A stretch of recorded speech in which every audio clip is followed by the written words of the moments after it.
Hello मित्रों, नमस्कार। मैं डॉक्टर अनिल लोहिया, मेरे यूट्यूब चैनल पर आप लोगों का बहुत बहुत स्वागत है। आज हम बात कर रहे हैं महिलाओं से जुड़ी बहुत ही कॉमन प्रॉब्लम की। आज हम बात कर रहे हैं पीआईडी की, वह प्रॉब्लम जो महिलाओं में बहुत ही साधारण और ईज़िली दिखने वाली प्रॉब्लम है। आइए आज हम बात करते हैं पीआईडी के बारे में, किस तरह की प्रॉब्लम है ये पीआईडी और किस तरह से उनमें पीआईडी की समस्या डेवलप हो जाती है। वह कौन कौन से रिस्पॉन्सिबल कॉज हैं जिनकी वजह से पीआईडी की समस्या महिलाओं में हो जाती है।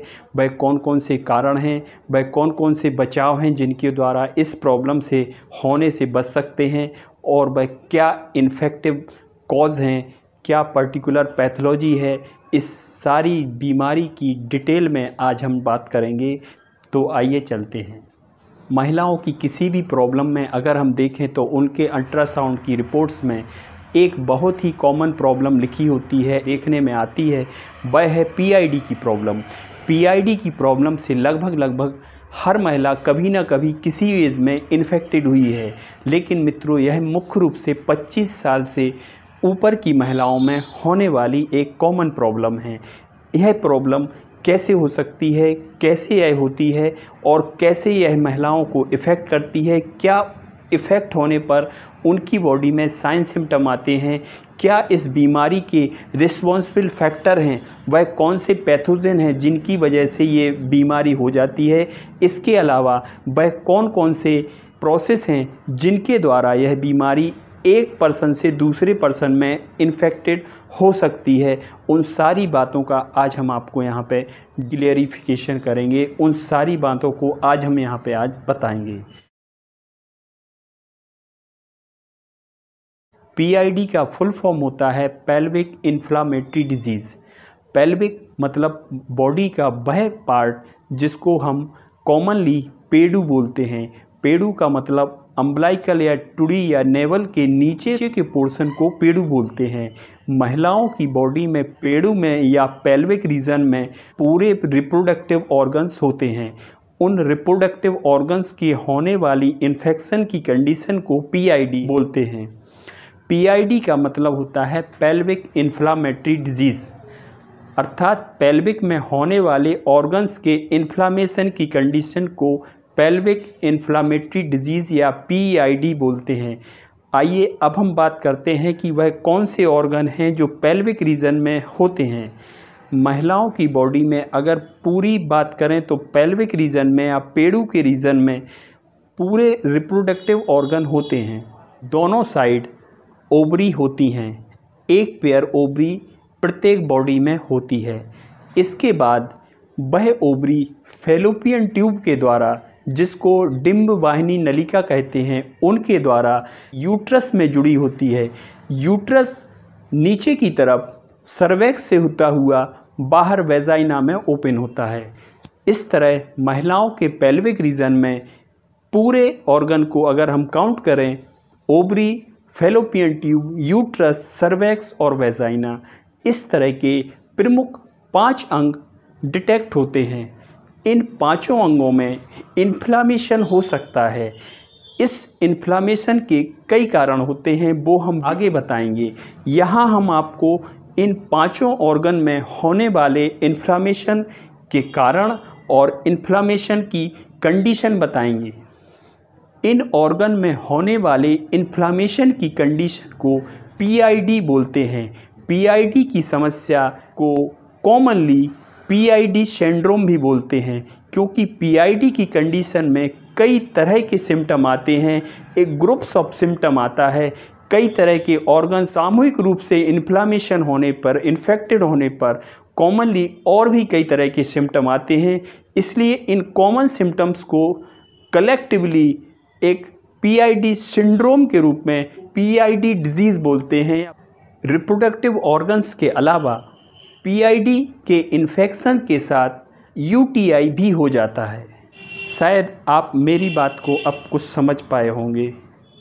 इस तरह महिलाओं के पेल्विक्स के अंदर पाए जाने वाले ऑर्गन या अंगों को 2 तरह से बांट सकते हैं। एक वह अंग जो बाहर की तरफ होते हैं, उनमें सर्वेक्स और वेजाइना होती है, और एक अंदरूनी अंग जिनमें यूट्रस और यूट्रस से जुड़ी हुई फैलोपियन ट्यूब जो कि ओवरी तक पहुंचती है। इस तरह से 3 अंग अंदर होते हैं और 2 अंग बॉडी के बाहर होते हैं।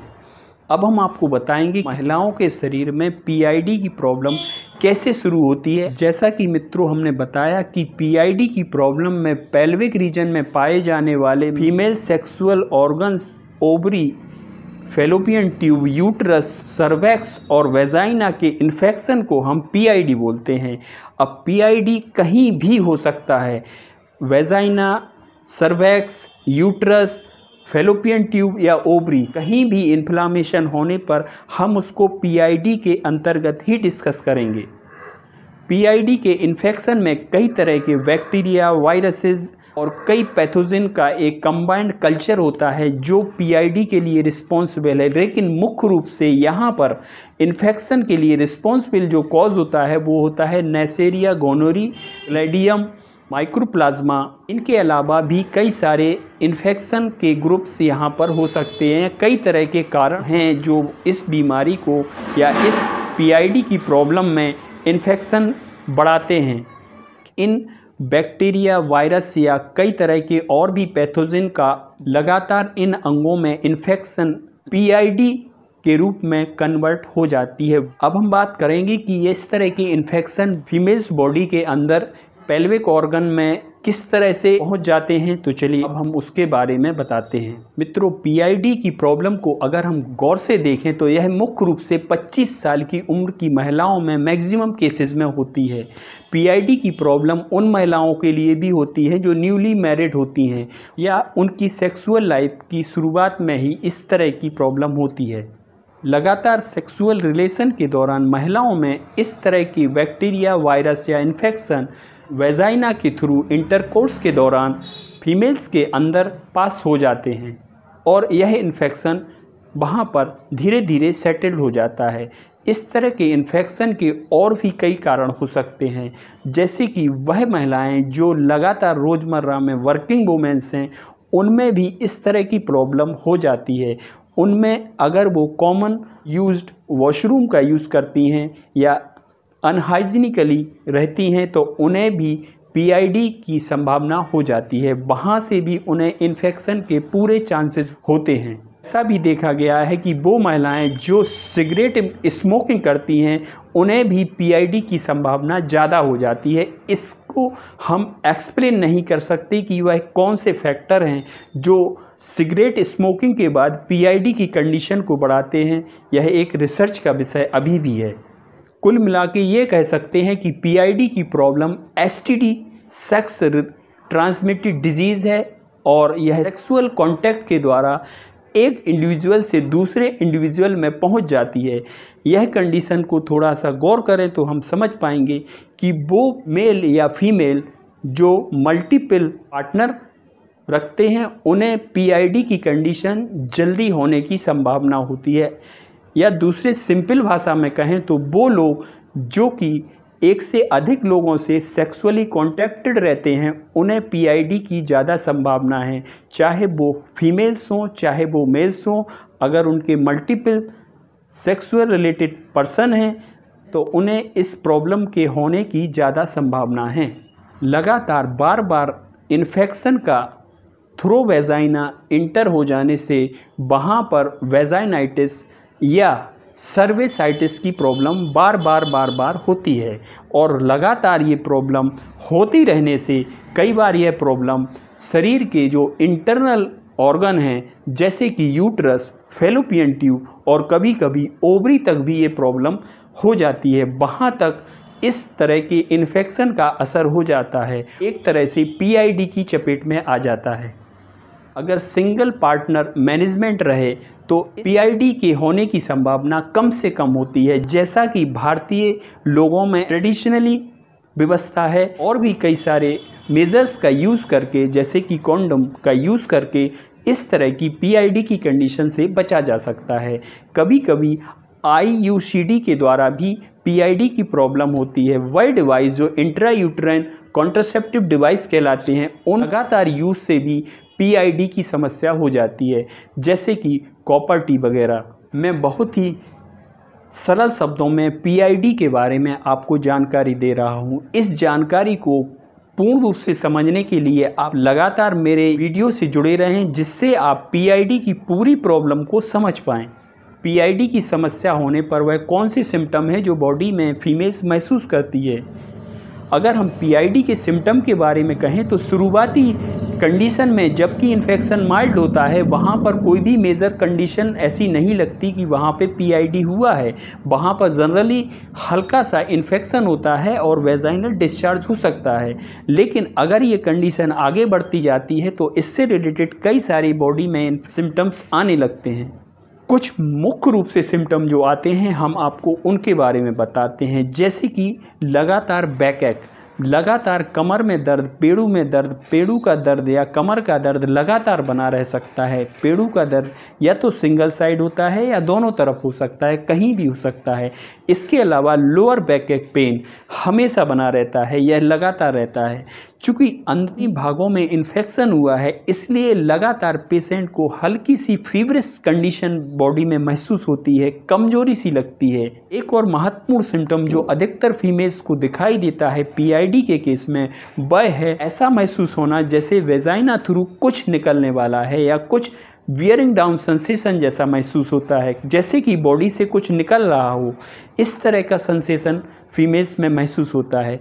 इसके अलावा वहाँ पर वेजाइनल डिस्चार्ज हो सकता है, इचिंग हो सकती है और इंटरनली पेन या स्वेलिंग की स्थिति बन सकती है। जो मैं आपको बात कर रहा हूँ यह मैं वेजाइना के पोर्शन की बात कर रहा हूँ, जहाँ पर पेशेंट को लगातार पेन या भारीपन महसूस हो सकता है। ड्यूरिंग इंटरकोर्स वहाँ पर डिस्कम्फर्ट भी महसूस हो सकता है या कभी कभार वहाँ पर ब्लीडिंग भी हो सकती है ड्यूरिंग इंटरकोर्स। लगातार पीआईडी के बने रहने से जो बॉडी में सबसे बड़ा साइड इफ़ेक्ट या जो इसकी प्रैक्टिकल व्यू जो हम उसको देखते हैं वह होता है इनफर्टिलिटी डेवलप हो जाना। पीआईडी की कंडीशन लगातार बॉडी में बने रहने से इनफर्टिलिटी डेवलप हो जाती है, अर्थात वह माँ नहीं बन पाती है, उसके लिए कंसीव नहीं हो पाता। मैरिड लाइफ होने के बाद भी वह माँ नहीं बन पाती। क्यों? क्योंकि वहाँ पर होने वाले जो स्पर्म का फैलोपियन ट्यूब का जो रन है, जो रास्ता है, जो वे है, जो पथ है, वह पूरा इन्फेक्टेड हो जाता है। वेजाइना से लेके सर्वेक्स और यूट्रस और फाइनली फैलोपियन ट्यूब है, जहाँ से मैच्योर ओवम के द्वारा फर्टिलाइजेशन मेंटेन होना है, वह प्रोसेस इनकम्प्लीट हो जाती है। वहाँ पर जो फ्यूज़न होना चाहिए वहाँ पर फ्यूज़न होने की कंडीशन नहीं बन पाती है। इस तरह से इनफर्टिलिटी की कंडीशन डेवलप हो जाती है। कभी कभी ऐसा भी होता है कि अगर फैलोपियन ट्यूब तक स्पर्म पहुंच गया है और इत्तेफाक या बाई चांस वहाँ पर फर्टिलाइजेशन मेंटेन भी हो गया, जाइगोट का डेवलपमेंट भी हो गया, तो वह जाइगोट आगे नहीं पहुंच पाता और वहीं पे फैलोपियन ट्यूब में ही सेटल हो जाता है। साधारण भाषा में कहें कि बच्चा फैलोपियन ट्यूब में ही बढ़ने लगता है, ट्यूब में ही उसका ग्रोथ होने लगता है। तो ऐसी कंडीशन को एक्टोपिक प्रेगनेंसी कहते हैं। यह एक्टोपिक प्रेगनेंसी बहुत ही डेंजर कंडीशन है, ये एबॉर्ट ही करना पड़ती है। ऑपरेटेड केस के द्वारा इस तरह की प्रेगनेंसी को टर्मिनेट किया जाता है। पीआईडी के बारे में पूरी जानकारी होने के बाद अब हम ये समझ सकते हैं कि वह कौन सी कंडीशन है जिनके द्वारा हम पीआईडी की कंडीशन को बॉडी में डेवलप होने से बचा सकते हैं। तो चलिए उनके बारे में एक राउंड अप करते हैं, देखते हैं कि वह कौन कौन सी प्रॉब्लम थी जिनके द्वारा पीआईडी डेवलप हुआ। अब वो कौन कौन सी कंडीशन है जिनको हम अवॉइड करने से पीआईडी की कंडीशन को बचा सकते हैं। पीआईडी की कंडीशन को बचाने के लिए सबसे महत्वपूर्ण चीज़ है, सबसे महत्वपूर्ण फैक्ट है, वह एक है कि हमें सिंगल पार्टनर से ही सेक्सुअल रिलेशन रखना चाहिए। मल्टीपल सेक्सुअल रिलेशन अवॉइड करना चाहिए। पब्लिक वॉशरूम को यूज़ नहीं करना चाहिए। टाइट कपड़े नहीं पहनने चाहिए, जितना भी है ढीले कपड़े पहनना चाहिए।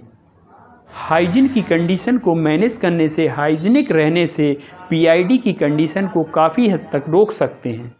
आइए अब हम आपको बताते हैं कि वह कौन से इन्वेस्टिगेशन हैं जिनके द्वारा पीआईडी की कंडीशन क्लियर होती है। इसमें सबसे पहले अल्ट्रासाउंड और ब्लड इन्वेस्टिगेशन कराए जाते हैं। साथ में कल्चर के दौरान ये क्लियर हो जाता है कि किसी भी पर्सन को पीआईडी की कंडीशन हुई है। मित्रों, अब हम आपको बताते हैं कि वह होम्योपैथिक मेडिसिन जो पीआईडी की कंडीशन को कंट्रोल कर सकती हैं। मित्रों, मैं आपको विश्वास दिला रहा हूं कि पीआईडी की कंडीशन को ठीक करने के लिए या पेल्विक में होने वाले ऑर्गन्स के इन्फ्लामेशन को कंट्रोल करने के लिए होम्योपैथी में काफ़ी अच्छी मेडिसिन है। अगर इन मेडिसिन का उचित डॉक्टर की सलाह से इन दवाइयों को लिए रेगुलर लिया जाए तो पेशेंट्स को पीआईडी की कंडीशन में 100% आराम मिलेगा। साथ ही साथ अगर पीआईडी की कंडीशन की वजह से किसी को इनफर्टिलिटी की कंडीशन है तो उसको भी इस महाबीमारी से राहत मिलेगी। वह भी मां बन सकती है अगर वह होम्योपैथिक की मेडिसिन को लगातार भरोसे के साथ ले। तो आइए अब हम बताते हैं कि वह कौन कौन सी दवाइयां हैं जिनके द्वारा पीआईडी की कंडीशन को ठीक कर सकते हैं। उनमें प्रमुख दवाई है मेडोराइनम 200। मेडोराइनम 200 पर डे दिन में एक बार लगातार या कभी कभी हफ्ते में एक बार लेना पड़ती है। लेकिन अगर माइल्ड केस है, नया केस है तो वीकली लेना है। अगर पुराना केस है तो regular 2 drop per day single dose लेना है। दूसरी महत्वपूर्ण दवा है वह है एपिस 30। एपिस 30 भी बहुत ही अच्छी मेडिसिन है। इसकी 2 बूंद दिन में 4 बार लेनी पड़ती है। अगर मैं स्पेसिफिक मेडिसिन फॉर पीआईडी बोलूँ तो वह होती है CPR 200। पीआईडी की कंडीशन में CPR 200 की 3 मात्रा 2-2 बूंद लगातार लेने पर मैक्सिमम केस के पीआईडी की कंडीशन में आराम मिलता है। इसके अलावा जो चौथी मेडिसिन है वह है पल्साटिला 30। पल्साटिला 30 भी बहुत ही अच्छी मेडिसिन है। इसके द्वारा भी पीआईडी की प्रॉब्लम में आराम मिलता है। एक और दवा जो कि किसी भी फीमेल्स प्रॉब्लम में यूट्रस के टॉनिक का काम करती है, जो कि इनफर्टिलिटी के मामले में ज़रूर दी जानी चाहिए, वह होती है एलेट्रिस मदर टिंचर। इसकी भी 10 बूंद दिन में 4 बार। इसके अलावा और भी कई सारी होम्योपैथिक मेडिसिन हैं जो कॉन्स्टिट्यूशनली पेशेंट्स को फ़ायदा देंगी। किसी भी उचित होम्योपैथिक फिजिशियन से मिलके आप ट्रीटमेंट लें, आपकी पीआईडी की प्रॉब्लम सॉल्व हो जाएगी। अगर आप यहीं लोकल बिलोंग करते हैं तो आप मुझसे भी मिलके पीआईडी की प्रॉब्लम में सलाह और मेडिसिन ले सकते हैं। अगर आप कहीं दूर हैं तो ऑनलाइन भी कंसल्टेशन ले सकते हैं या नियर अबाउट जो भी होम्योपैथिक फिजिशियन है उससे आप कंसल्टेशन लेके बीमारी को जड़ से ठीक कर सकते हैं। आपको हमारा वीडियो कैसा लगा ये हमें ज़रूर बताएं। हमसे जुड़े रहने के लिए हमारे YouTube चैनल को सब्सक्राइब करें, शेयर करें, लाइक करें। हम आपको इसी तरह से नए नए वीडियो के द्वारा आपको बीमारियों की जानकारी देते रहेंगे।